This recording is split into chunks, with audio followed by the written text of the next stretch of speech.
Estou crescendo. O Rafa é 5, né? Eu não sei nem como ele consegue ler tudo aquele negócio. Amém? Livro de Gálatas, capítulo 5, versículo 1. Amém? Livro de Gálatas, capítulo 5, versículo 1.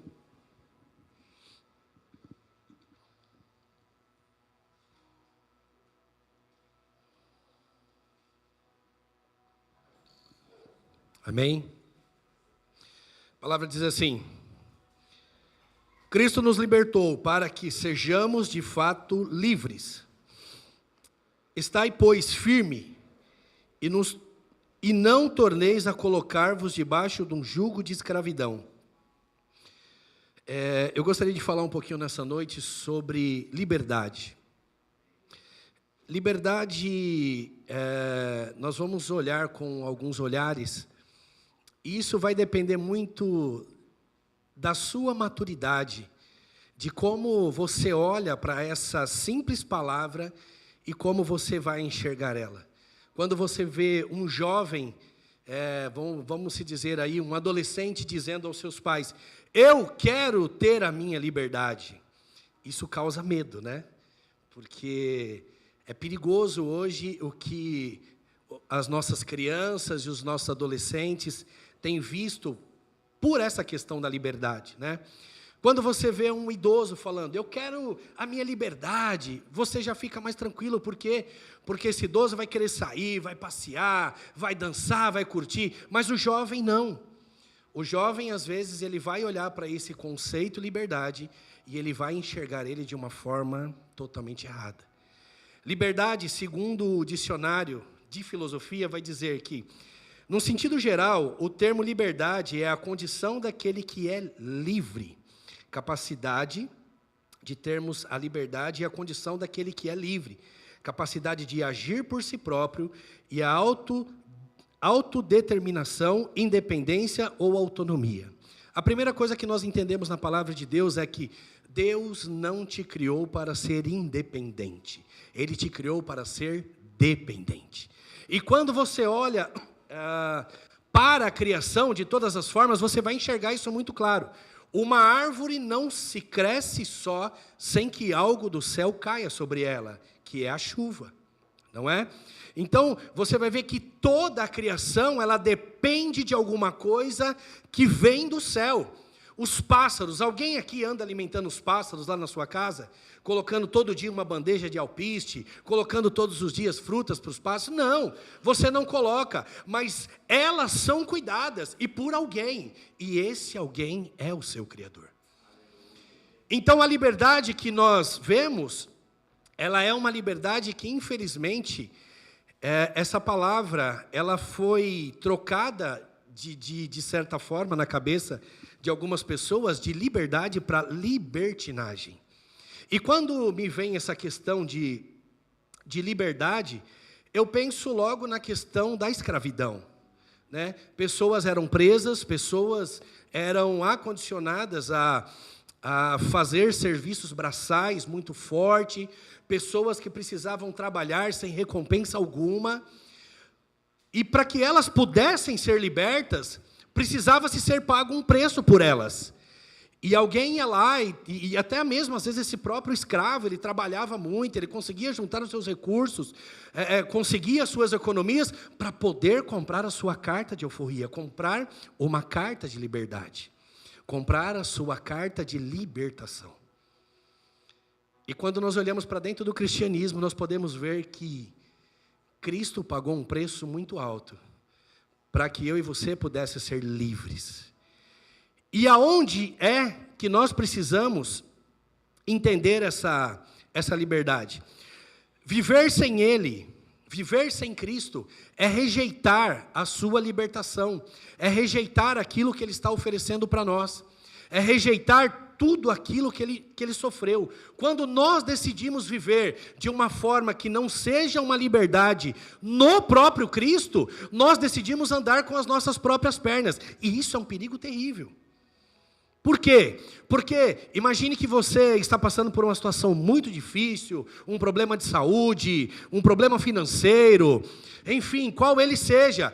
E aí você usa a sua liberdade para dizer assim, olha, eu não quero saber de Deus, eu não quero saber de nada, porque olha como é a minha situação aqui, ó. Olha como que eu estou, você não está na minha pele, você não passa o que eu passo, e exatamente por isso, que esse seria o ponto crucial, para que quando eu olho para Cristo, e eu diga para Ele, eu não consigo passar isso sozinho, eu preciso de uma ajuda, e pessoas não vão me ajudar, essa ajuda só pode vir do alto, porque da mesma forma que uma planta é criação, eu sou, e preciso ser alimentado por aquilo que o alto pode me dar, e isso é Deus. E aí o fato de eu negar essa minha liberdade em Cristo, eu trago consequências com isso. E essa consequência, eu digo assim, imagine que eu tenho um peso muito alto nas minhas costas aqui, 200 quilos. 2 sacos de cimento aí para a rapaziada que é melhor de cálculo. Não, eu diminuí, que 200 é muito, eu chutei muito alto, né? Vamos pegar 2 sacos de cimento aqui e colocar nas costas. E de repente chega uma pessoa e diz para você assim, ó, me dá aí um aí que eu vou carregar para você. E você fala, não precisa, estou bem. Não, mas eu vou te ajudar. Não precisa, estou bem, eu carrego. Então quando você nega essa ajuda, você está dizendo para Deus assim, eu aguento suportar tudo isso. E Cristo não te chamou para essa liberdade. Quando nós tomamos esse tipo de ação, nós nos metemos debaixo de um jugo pesado. E aí você vai olhar para algumas pessoas que estão aí feridas no meio da sua caminhada, estão totalmente machucados. Você olha para ele, tem crente que dá até medo de você parar para conversar com ele. Ele nunca tem uma história boa para falar para você, irmão. Você não tem noção, parece disputa de horror. Se você falar que você tem um câncer, ele fala, eu tenho 2. E o meu está em metástase ainda. E aí, quer medir força? E aí dá medo, porque as pessoas estão usando essa liberdade para se autoproclamar, se auto-intitular as suas derrotas. Dizendo, não, olha aí o que eu estou passando, eu estou sofrendo por ele. Que está sofrendo por ele? Nada. Está sofrendo por causa da língua que é grande, está sofrendo por causa que não entendeu. E não tem a ver com o propósito de Cristo. Ah, mas você não tem noção como está a minha vida. Se a pessoa começa a falar essa frase assim, dá uma vontade de correr, de falar assim, vi um primo do outro lado da rua, um amigo, e sabe, uma estratégia gospel assim, para você meter o pé. Porque você já sabe que a liberdade que as pessoas estão usando é de forma errada. Essas ações, elas precisam ser muito bem calculadas. Porque em todas as minhas ações, eu digo a Deus se eu quero ou não quero caminhar com Ele. E existe um grande problema com tudo isso. Por quê? Porque quando eu sou escravo, alguém pagando o meu preço, e essa pessoa me resgatando de lá que ele foi Cristo, e lá eu tinha algum certo poder de escolha, de fugir, de alguém pagar por mim e eu sair. Quando eu sou escravo, tá? Eu não tenho esse poder de escolha, em Deus eu tenho. Deus vai respeitar isso de você. Deus vai respeitar se você quer ou não quer ficar, se você o aceita como seu Senhor ou não. Só que quando eu sou escravo, não, alguém precisa vir e me resgatar. E isso precisa ser muito claro, porque às vezes nós estamos tentando essa liberdade, tentando nos auto-santificar, vamos dizer assim, só que ninguém consegue livrar-se de si mesmo. Ninguém consegue criar essa capa que vai te proteger de você mesmo. Por quê? Porque o teu espírito luta contra a sua carne diariamente. O teu espírito vai lutar contra você todos os dias. Por quê? Porque todos os dias você vai ser afrontado. Todos os dias a escravidão vai bater na sua porta, para que você caia de novo nos mesmos erros, nas mesmas situações que você já passava. E isso é a grande diferença. Quando eu sou liberto, eu tenho o poder de escolha, em dizer se eu quero sim ou não. E aí é a grande sacada, porque o meu poder de escolha, ele me permite escolher pecar ou não. E aonde eu estou, em Deus, vai me permitir negar o pecado e ficar com Deus. E essa é toda a diferença. Porque o pecado bate na porta de todos aqui. Todos, sem exceção. E a grande diferença é quem abre a porta para ele ou quem bate a porta nele. O grande perigo da liberdade é o quão forte é a capa de resistência que nós estamos criando.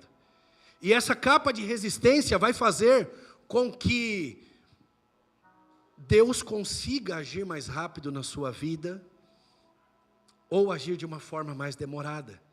Isso não tem a ver com Deus. Eu tenho alguns parentes que são meio cascadura.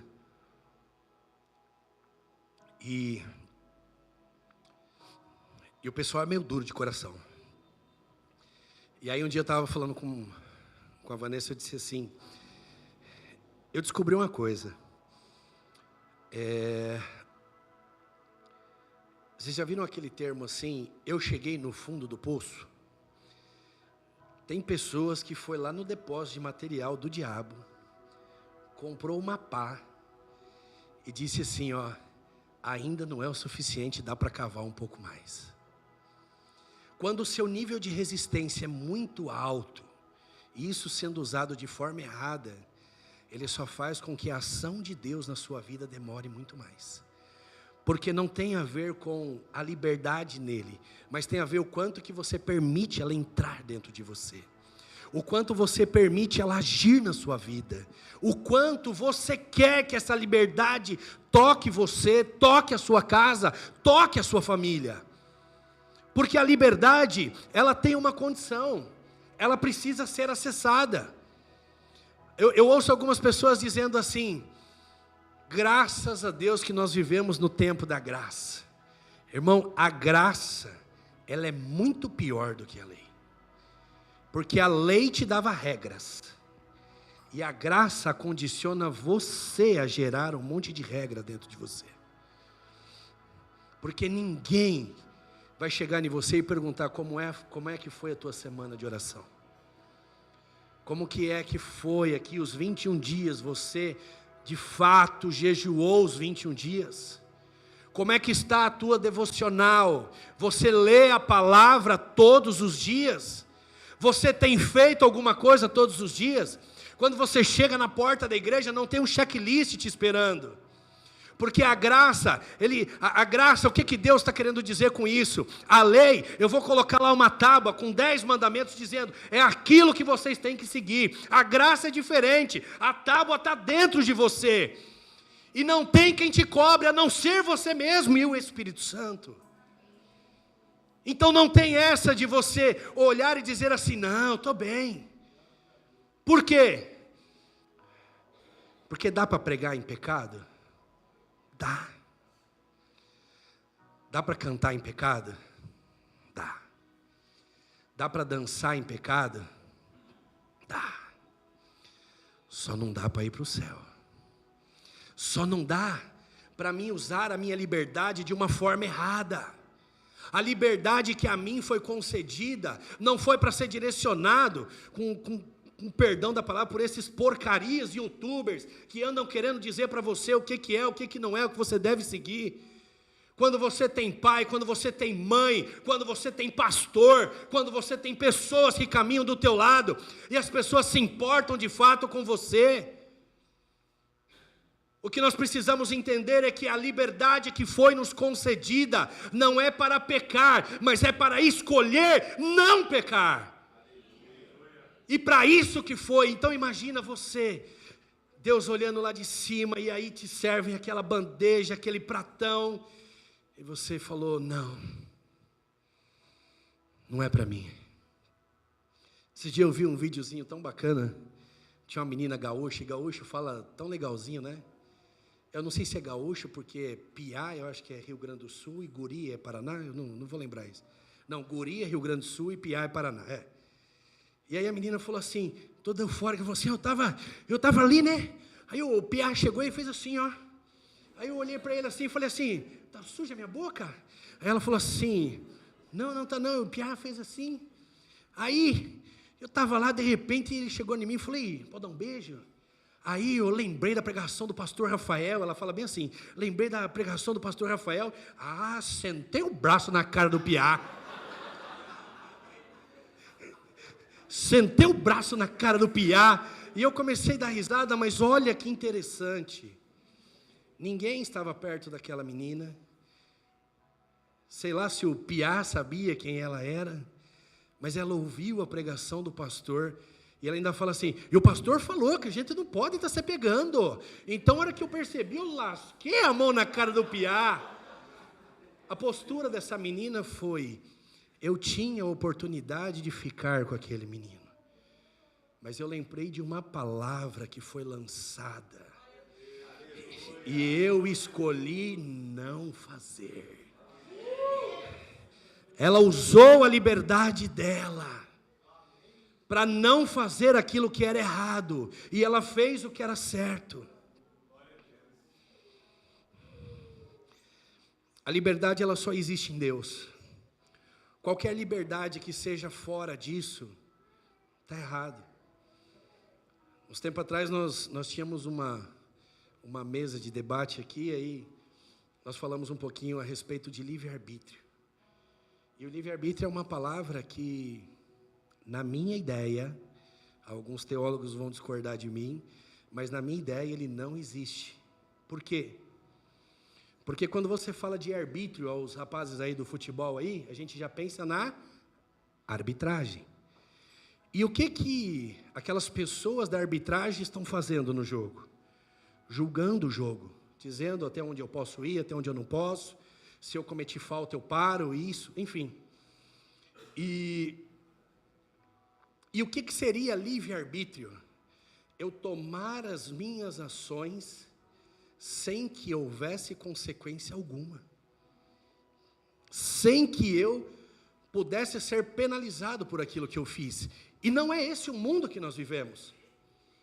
Todas as vezes que nós fizemos alguma coisa de errado, nós somos penalizados por isso. Se eu passo um farol vermelho, recebo uma multa. Se eu ando com o meu carro acima da velocidade, recebo uma multa. Se eu estou meio bravo e dou uma bifa na cara do Piá, estou disposto a tomar outro de volta. Então, todas as nossas ações, elas estão sujeitas a uma contrapartida em nós. Então não tem essa de eu fazer coisas esperando que não tenha consequência, porque todas as minhas ações vão ter algum tipo de consequência. Então eu preciso usar a minha liberdade da forma correta, para que eu não tenha consequências maldosas na minha vida, que eu não atraia coisas ruins na minha vida, porque eu soube bem aonde estava pisando os meus pés. Isso é usar a liberdade da forma correta. Isso é se atentar para aquilo que Deus está falando. Quantas e quantas vezes nós paramos por olhar para o outro lado. Eu não vou dar meu dízimo não. Eu já vi algumas pessoas que na igreja não faz. Eu não sei se eu vou jejuar. O pastor não vai estar aqui para ver. Esse é o grande problema, que às vezes nós estamos fazendo coisas motivados por recompensa,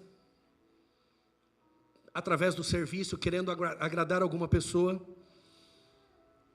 Como que eu posso exercer a minha liberdade de uma forma correta? Baseado num livro escrito por Aristóteles. E não tem problema algum, viu, irmãos, você fazer um mesclado de filosofia com teologia, tá? não é pecado. Ele vai dizer que existe 3 ações que nós fazemos coisas. Que a primeira é involuntário. Quando eu faço algo, quando eu faço a troco de algo contra a minha vontade, de um determinado resultado. Exemplo, tem um aqui que é batata. Involuntário. Quem gosta de acordar segunda-feira, 5 da manhã para trabalhar? A motivação não é trabalhar, eu te garanto. A motivação, só tem 2 dias no mês que você levanta motivado, você fala, hoje, faca na caveira. Dia 5 e dia 20. Hoje eu vou, porque rapaz, aquele teclado hoje vai pifar, tanto que eu vou bater nele. É involuntário, mas eu quero fazer aquilo naquele dia. Quando eu sou coagido a fazer alguma coisa, né? Um assalto, o pastor foi assaltado. Ele foi coagido a entregar o carro. Quando ele pediu o Pix, ele falou, não, aí também não. Aí tira para o ímpar, porque não dá. Ou um ou outro. Então, quando você é coagido a fazer alguma coisa, e tem aquele que é voluntário, aquele que você faz sem esperar nada, aquele que você faz porque você entendeu o propósito de Deus. A sua liberdade, ela começa a existir quando você entende que você não precisa receber nada pelo trabalho que você faz. Porque se nós olharmos para a Bíblia, e quando eu quero chamar a atenção de Deus, eu quero fazer isso através do trabalho, ele deixa de ser Deus e ele começa a ser o meu patrão. E ele não é o nosso patrão, ele é o nosso Deus. Então eu não posso fazer coisas para Deus esperando coisas dele. Por quê? Porque tudo que ele podia entregar para mim, ele já entregou. Se eu não estou usufruindo disso, isso é problema meu, não é dele. Se eu estou vivendo algo sobrenatural, isso não tem a ver com ele, porque ele já vive num plano sobrenatural, ele só está tentando nos arrastar para lá, dizendo, filho, se um dia você provar disso aqui, você vai entender do quão poderoso é.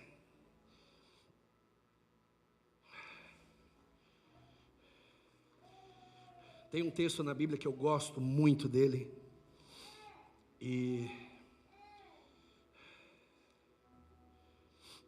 ele vai falar muito a respeito dessa questão da liberdade. E liberdade não tem a ver com estar nesse local chamado igreja. Liberdade tem a ver com ética, com moral, com quem você é de verdade. Porque eu posso ser bom na igreja, mas eu preciso ser bom no meu trabalho, eu preciso ser bom na minha casa, eu preciso ser bom para a sociedade, eu preciso ser bom para as pessoas que estão do meu lado. Se for só aqui, irmão, é um defeito, tá? Livro de Lucas, capítulo 15, versículos de 11. É uma leitura um pouquinho extensa, mas eu queria fazer ela. Lucas, capítulo 15, versículo 11.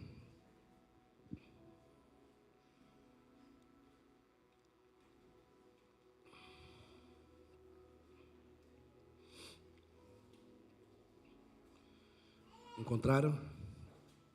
Diz assim. Eles colocaram aqui, está até melhor para mim ler. Ó. Vamos lá? Certo homem tinha 2 filhos, todo mundo conhece esse texto, muito. O mais moço deles disse, pai, dá-me a parte dos bens que me cabe. E ele repartiu os haveres. Passando não muitos dias, então olha lá, ele ficou algum tempo com o valor que recebeu do pai. O filho mais moço, ajuntando tudo que era seu, partiu para uma terra distante, e lá se dissipou-se de todos os seus bens, vivendo dissolutamente. Depois de ter consumido tudo, sobreveio àquele país uma grande fome, e ele começou a passar necessidade. Então ele foi e se agregou a um dos cidadãos daquela terra, e este o mandou para os seus campos a guardar porcos. E ali desejava que ele fartasse das alfarrobas que os porcos comiam, mas ninguém lhe dava nada. Então, caindo em si, disse, quantos trabalhadores do meu pai têm pão com fartura, e eu aqui morro de fome. Levantar-me-ei e irei ter com o meu pai, e lhe direi: Pai, pequei contra o céu e diante de ti. Já não sou digno de ser chamado teu filho, trata-me como um dos teus trabalhadores. E levantando-se foi para casa, e foi para o seu pai. E levantando-se, foi para o seu pai. Vinha ele ainda longe, quando seu pai o avistou, e compadecido dele, correndo, o abraçou e o beijou. E o filho disse: Pai, pequei contra o céu e diante de ti, já não sou digno de ser chamado teu filho. O pai, porém, disse aos seus servos: Trazei depressa a melhor roupa e vestiu, pondo-lhe um anel no dedo e sandálias nos pés. Traze-me também e matai o novilho cevado, comamos e regozijemo-nos. Porque este meu filho estava morto e reviveu. Diz assim: estava morto e reviveu.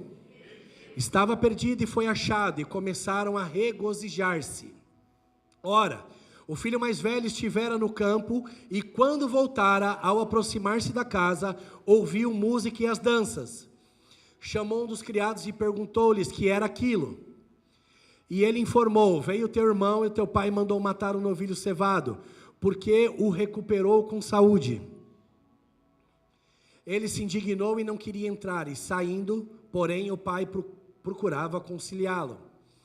Mas ele respondeu a seu pai: há tantos anos que te sirvo sem jamais transgredir uma ordem tua, e nunca me destes um cabrito, sequer para alegrar-me com meus amigos. Vindo, porém, esse teu filho que desperdiçou todos os teus bens com meretrizes, e mandaste matar para ele o novilho cevado? Então lhe respondeu o pai: meu filho, tu sempre estás comigo, tudo que é meu é teu. Entretanto, era preciso nos regozijarmos e nos alegrarmos, porque esse teu irmão estava morto e reviveu, estava perdido e foi achado. Amém? Somente até aí. Nós vemos nesse texto uma ação bem clara sobre a questão da liberdade, de como as pessoas vão lidar com isso. Dentro de um contexto judeu, a divisão dos bens era um pouco diferente como os dias de hoje. Hoje, se você tem 2 ou 3 irmãos e os pais falecem no inventário, vão se dividir por partes iguais entre os irmãos. Na lei judaica, não. Na lei judaica, só quem tinha direito era o filho mais velho. O filho mais novo não tinha direito à herança. Por isso se falava com muita ênfase essa questão da primogenitura. Eu quero ser o primeiro. E a grande questão é, no versículo 13, ele vai dizer assim, passando-se muitos dias, ele requer algo que ele não tem direito, e ainda ele passa alguns dias pensando naquilo, e de repente ele faz: não, é isso mesmo que eu quero.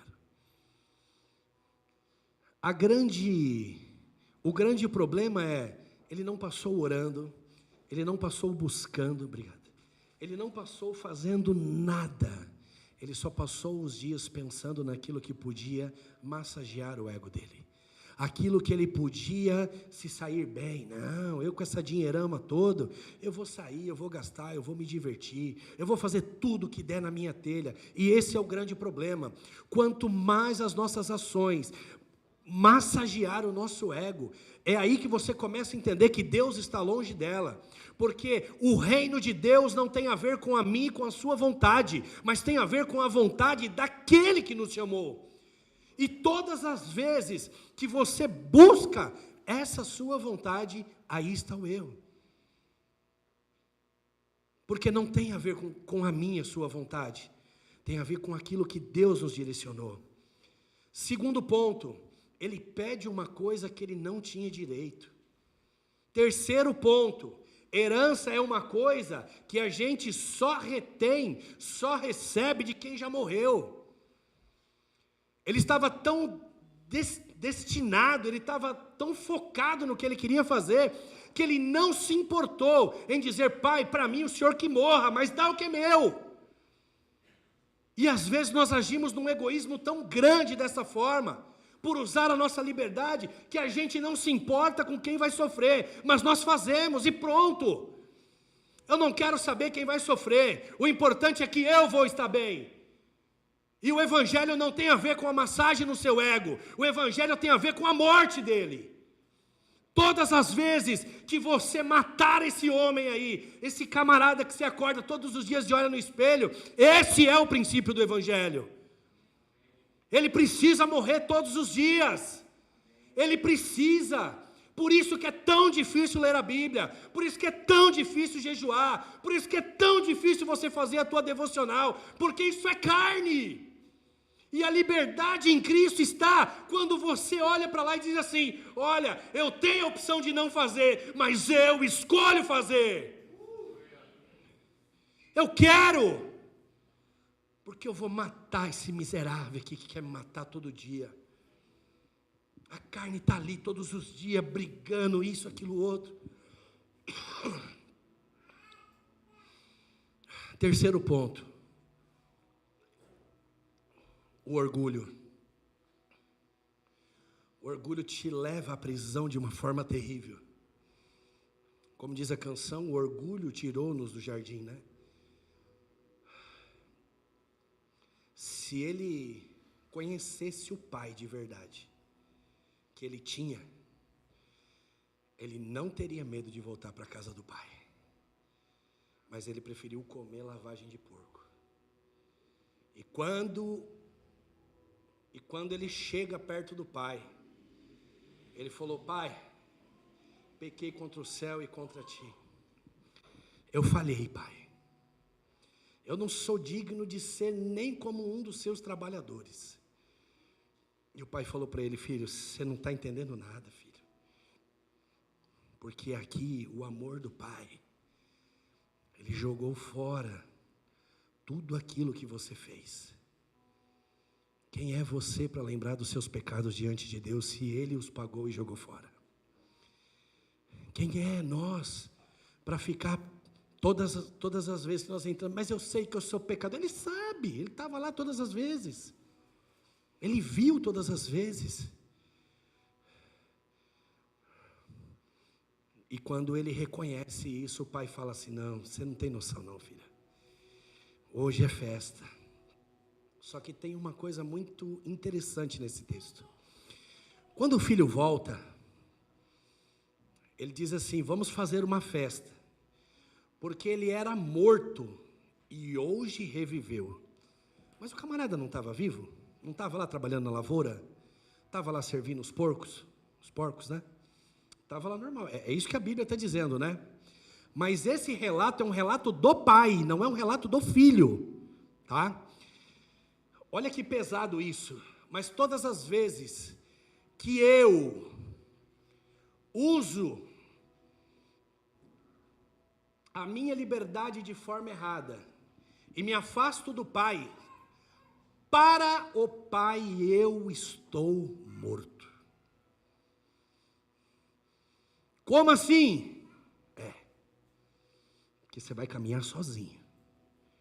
E nada que esteja fora do Pai tem vida. Porque Jesus vai dizer o quê? Eu sou o caminho, eu sou a verdade e eu... Então qualquer coisa que seja fora dele, não tem vida. E isso tem a ver com uma decisão minha. Quer ver outro ponto interessante? Eu acho que esse texto aqui eu já li umas 200 vezes, eu amo esse texto. É um texto que... Eu conheço um camarada que ele pregou 2 anos esse mesmo texto aqui, para você ver o tanto de coisa que tem dentro dele. E algo muito interessante é que ele acaba gerando esse nível de resistência alto. E isso só prejudicou uma pessoa. Imagina você que todas as vezes que você é duro, que você às vezes deixa de ouvir a ação do Espírito, ouvir o Espírito Santo, só existe uma pessoa prejudicada em tudo isso: você mesmo. Deus quer que você viva algo incrível, viva a plenitude dEle, viva o sobrenatural. Só que quando o seu nível de resistência é alto, só você sofre. Por quê? Porque o Pai está de braços abertos para receber quem vem. Mas o Pai não foi buscar quem saiu. Porque quem sai tem que conhecer o caminho de volta. Diferente quando você olha para um pouquinho atrás dessa mesma parábola, uma das ovelhas se perde, e ele deixa 99, ele vai procurar aquela que se declarou perdida. Deus vai atrás do perdido, não do orgulhoso. Ele foi atrás daquele lá que se declarou perdido. E ele falou assim, e perdido tem a ver com eu chegar diante de Deus e falar: Deus, até aqui eu caminhei, mas eu estou perdido, eu estou precisando de um rumo, eu estou precisando de uma nova orientação, porque olha como está a minha cabeça, eu estou querendo até que o meu pai morra, para que eu me dê bem. E Jesus, ele estava disposto, aquele que se declara pequeno, aquele que se declara perdido, aquele que se declara dependente. Porque quando você está perdido, a primeira coisa que a gente faz quando a gente se perde, a gente para e fala: meu amigo, estou indo para tal lugar, estou longe, me dá um norte aí, para onde é que eu vou? A primeira coisa é pedir orientação. E ele não fez isso, ele não voltava, ele era duro de coração, e ele falou: não, eu vou resistir, eu saí da casa do meu pai, sou emancipado agora, aqui não tem essa não, filho. Meu pai conseguiu juntar todo aquele dinheiro, por que eu não vou conseguir também? Sei lá, uns bodes aí, uns cabritos, umas ovelhas, uns porcos. Só que o olhar do pai era: filho, eu imagino, a Bíblia não vai relatar isso, mas eu imagino pelo cuidado que ele teve pelo filho que estava dentro de casa. E ele chegou, ele conversou, e o filho mesmo assim: estou decidido aí, então vai, filho, vai, está aqui tudo que é seu. Filho mais velho, ele está dentro de casa, se considera livre, mas não é tanto. Nós vamos entender no texto aqui que ele estava tão preso quanto o irmão que saiu. No texto vai dizer que, quando ele volta, ele questiona o pai. Ele diz assim: pai, eu estou aqui te servindo há tanto tempo, o senhor não teve coragem de me dar um bezerrinho desse aí para mim queimar um churrasquinho com a rapaziada? Estava querendo queimar uma carninha no final de semana com a rapaziada, estou aqui ralando, sábado, domingo, feriado, estou aqui, ó. E o senhor nunca me deu. Aí eu imagino o pai aquela hora falando assim: filho, vem cá, dá uma olhada aqui. Vamos fingir que vocês são ovelha, né? E são mesmo? Dá uma olhada aqui, olha o tanto de tem no pasto aqui, ó. Tem umas mais gordinhas, mais magrinhas, mas tudo dá para fazer churrasco. Você entende que isso aqui tudo é seu? Mas pai, mas o senhor nunca me deu.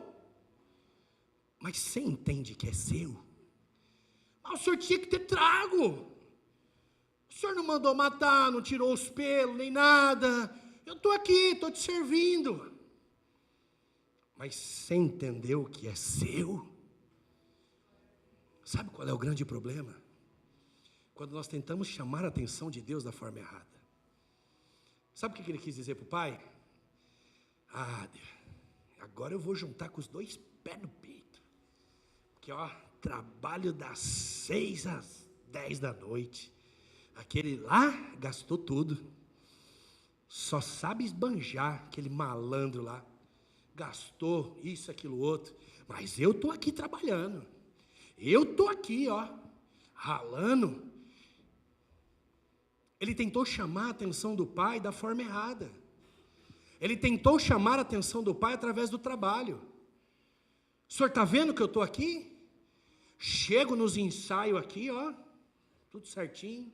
Não falta um culto, reunião de oração, estou aqui, trazendo para os dias de hoje.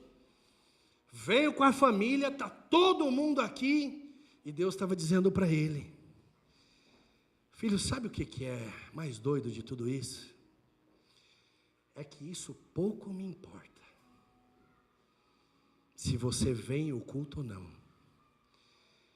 O que me importa é se você faz um culto quando você vem aqui.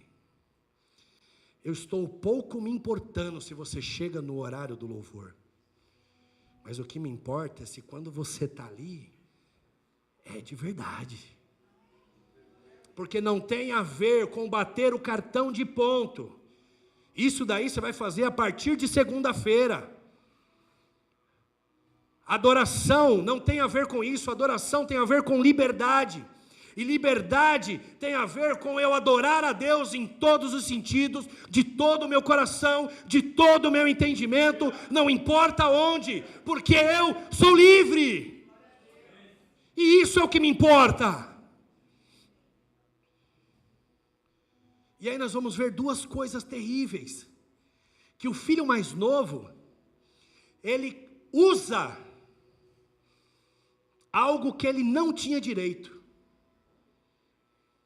E o filho mais velho deixa de usar do que tinha direito. Qual dos dois está errado? Os dois. Quem estava fora de casa estava errado, porque usou a liberdade da forma errada, e quem estava dentro também usou a liberdade da forma errada. Então, não importa onde eu esteja, o que importa é o que eu estou fazendo para Deus. Não tem a ver com estar dentro de casa, porque esse texto aqui vai ser muito claro, viu, irmão? O camarada que estava fora da casa do pai era muito mais prudente do que quem estava dentro. Isso daqui vai falar muito forte para quem somos nós fora desse ambiente, igreja. Como eu tenho usado a minha liberdade.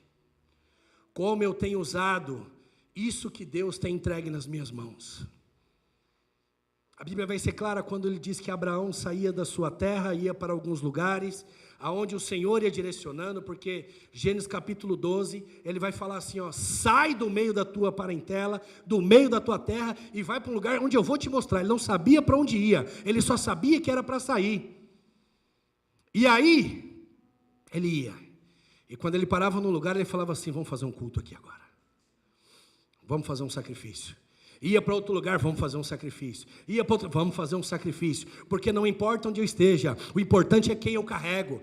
Liberdade é saber quem eu carrego. Liberdade é eu saber quem eu sou, aonde eu estiver. E não importa quem sejam as pessoas. Cristo é o meu Senhor.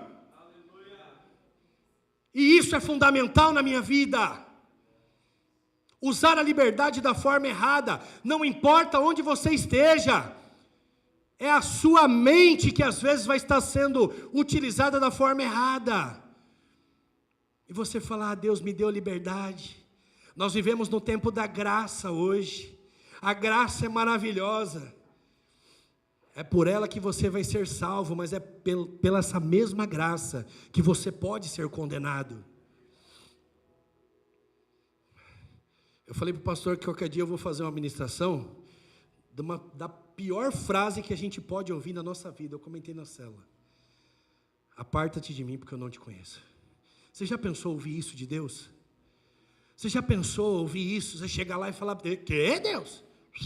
Ensaio 5, 4h45 estava lá. Não, finado já. Não, redondo, culto. Redondo, cartão, ó. Vai olhar lá para ver. Deus fala, filho, você fez tudo isso, mas eu não te conheço. Você não teve intimidade comigo. Não foi gerado nada entre nós. Eu nem sei onde você ia, porque você não me levava junto. Você ia sozinho. Eu te dei liberdade, mas você usou da forma errada. A liberdade era para todas as vezes que o pecado batesse na sua porta, você dissesse não. E era só você sair daqui, você falava, tá bom, dá para consertar.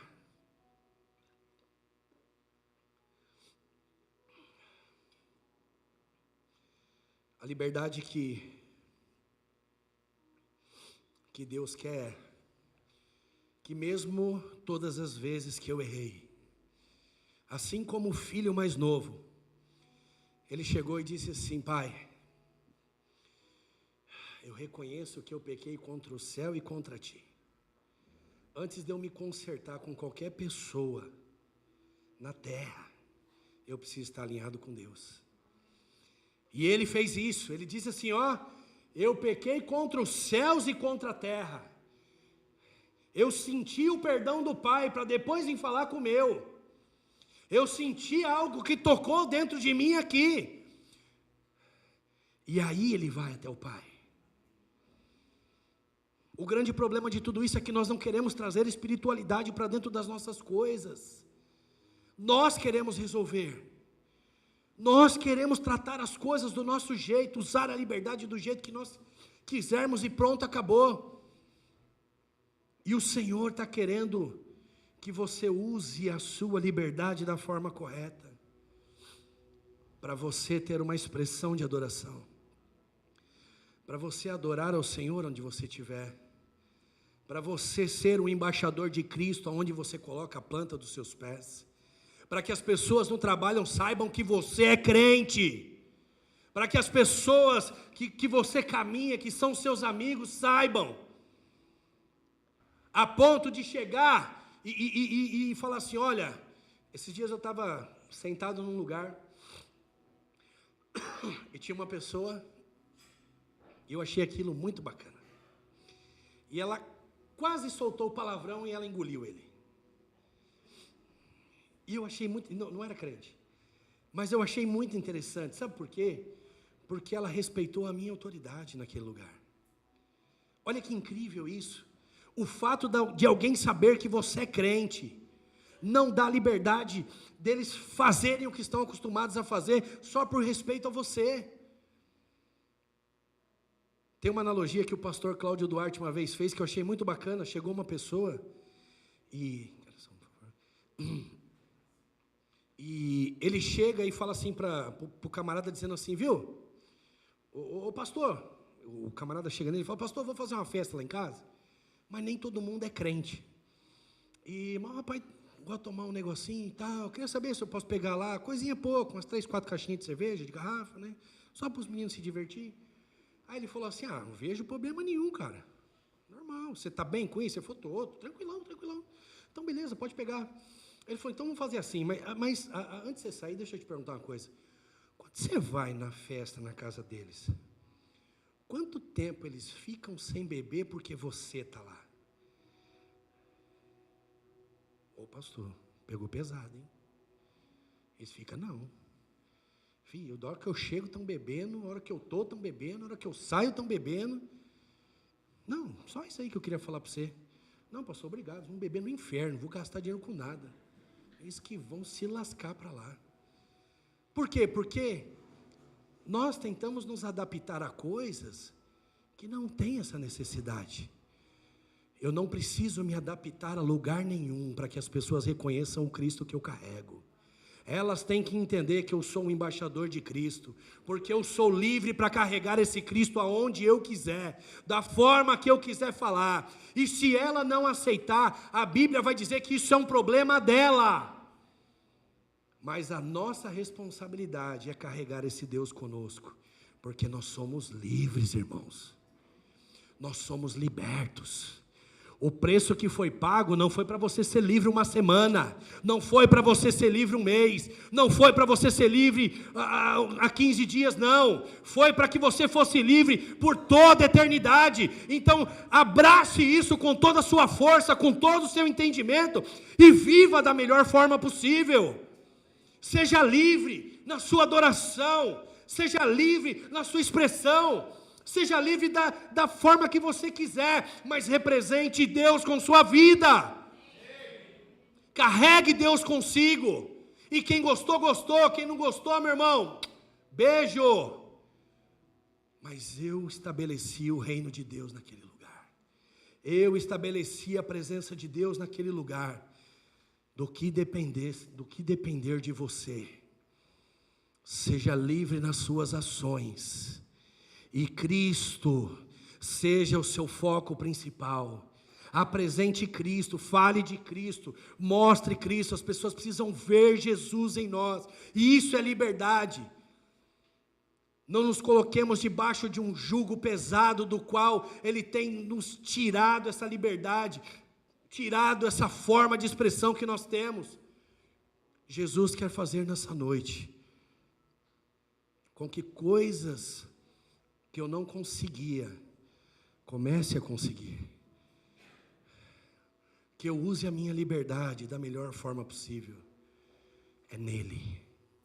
Seja livre nele. Seja cheio dele. Seja um homem ou uma mulher que carrega consigo essa marca de liberdade. E quando falar, fale com o peito cheio. Cristo pagou um preço alto pela minha vida. Ontem o pessoal da Sacerdote fez um evangelismo no Nardini, bem de frente com a casa de uma tia minha, num campinho que tem assim. E me veio tantas lembranças na minha vida, que era um lugar onde eu fiquei muito. Onde o pessoal estava fazendo culto ali, tem um morro que sobe assim, vai para debaixo da torre lá. Eu passei muitas noites naquele lugar. E a hora que eu vi aquilo, eu falei assim: Senhor, puxa vida, como é bom poder olhar para aquilo e dizer: o Senhor me tirou dali. O Senhor me tirou dali. Já fiz tanta besteira na minha vida, irmão. Mas poder lidar com essa liberdade é algo que eu não consigo nem explicar. De tão poderoso que é. De tão incrível que é. Não seja refém mais daquilo que o diabo tem colocado na sua mente. Não seja mais refém daquilo que o diabo tem plantado dentro de você. Porque você, a partir de hoje, carrega Cristo se não carregava. Em nome de Jesus. Eu quero que você saia daqui com a sua mente totalmente transformada concernente à libertação. Você é livre. Cristo pagou um preço alto por você. E não é qualquer porcaria do inferno que vai te colocar debaixo desse jugo de novo. Porque hoje nós aprendemos que só depende de uma pessoa, de mim mesmo. Hoje é noite de ceia. E a mesa está aí. Partilhar da mesa do Senhor é algo sobrenatural. Então, participe da mesa. Entenda o propósito que Deus tem para a sua vida. E você ainda que não se decidiu ainda, eu não quero que você saia do seu lugar, venha aqui, não tem nada disso. Porque não tem a ver com a exposição, mas tem a ver com o mover dentro do teu coração. Se decida nessa noite. Se decida nessa noite. Fazem 20 anos que eu já estou nessa caminhada. E eu não teve um dia ainda que eu olhei e falei: ó, Jesus, hoje o Senhor para mim deu. Todas as vezes Ele estava lá, Ele estava agindo, Ele estava operando, Ele estava fazendo. E eu estava lá: Senhor, tem dia que eu estou fraco, não dá nem para falar nada, nós só chora e Ele entende. Tem dia que não dá para você falar nada, você só de bruço e Ele entende. O importante é você estar lá. O importante é você estar com Ele. Pare de carregar esse peso sozinho nas suas costas. Você não é o super-homem, você não é um super-herói, não. Você é um homem, você é uma mulher que está sujeito a frustrações, que está sujeito a pancadas. Mas o que Deus quer nessa noite é que você seja livre. E livre de verdade. Deixe esse peso de lado. E viva o sobrenatural de Deus na sua vida, em nome de Jesus. Quer subir já não?